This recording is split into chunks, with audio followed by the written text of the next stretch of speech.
Senate इंतखाबात परवेज रशीद के कागजात नामजदगी मुस्तरद करने के खिलाफ दरखास्त पर समाअत। लाहौर हाईकोर्ट का परवेज रशीद की दरखास्त पर नोटिस। कल तमाम रिकॉर्ड तलब कर लिया।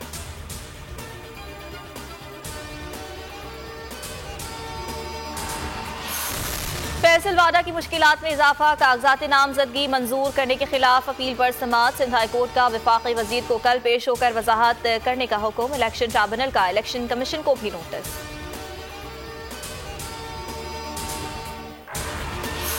सेनेट इलेक्शन खुफिया होंगे या ओपन बैलेट से? सुप्रीम कोर्ट में सदारती रेफरेंस की समाअत आज होगी। रजा रब्बानी दलाइल जारी रखेंगे। अदालत ने जस्टिस फाइज ईसा नजरसानी दरखास्तें बेंच तश्कील के लिए चीफ जस्टिस को भिजवा दी। रिमार्क्स में कहा, बेंच तश्कील देने का इख्तियार चीफ जस्टिस के पास है। चीफ जस्टिस चाहे तो नजरसानी दरखास्तों पर लार्जर बेंच भी बना सकते हैं।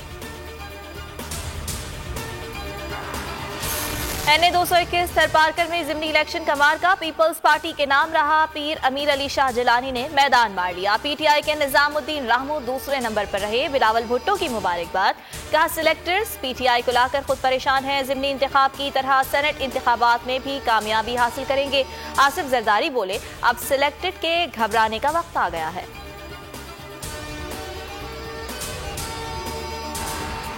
होम ग्राउंड पर शिकस्त। वजीर आजम इमरान खान आज पेशावर जाएंगे। नौशेरा जिमनी इंतखाब में नाकामी के असबाब पर मुशावरत करेंगे। सूबाई काबीना का इजलास भी होगा। सेनेट इलेक्शन में कामयाबी के लिए लाहे अमल तरतीब दिया जाएगा। सेनेट इलेक्शन से कबल सियासी राब्ते उरूज पर। बिलावल भुट्टो जरदारी की आज इस्लामाबाद रवानगी मुतवक्के। अहम सियासी मुलाकातें होने का इम्कान। इशाइये में बिलावल भुट्टो जरदारी ने अरकान सिंध असम्बली को अहम टास्क सौंप दिया। कहा, दीगर जमातों के MPAs को वोट देने पर राजी करें। PTI के नाराज MPAs से राब्ता करें, अपने साथ मिलाएं।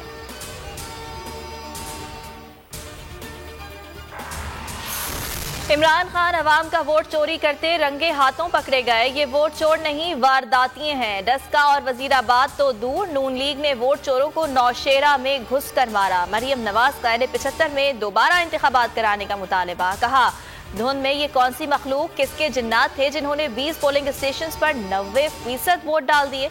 पता नहीं चला कि डस्का कहाँ है और बक्सा कहाँ है। सिंध असम्बली में अपोजिशन लीडर हलीम आदिल शेख की तबीयत नासाज। PTI रहनुमा दल की तकलीफ के बायस अस्पताल मुंतकिल। डॉक्टर्स ने तिब्बी मुआयना किया। तर्जुमान का कहना है, जेल में हलीम आदिल शेख की जिंदगी को खतरा है। कुछ भी हुआ तो जिम्मेदार सिंध हुकूमत और पीपल्स पार्टी होगी। मुल्क में कोरोना के वार जारी। वबा से मजीद 16 अफराद जाँ बहक। मजमूई अमवात 12,617 हो गई। NCOC के मुताबिक 1,160 नए केस रिपोर्ट। फाल केसेस की तादाद 24,226 है।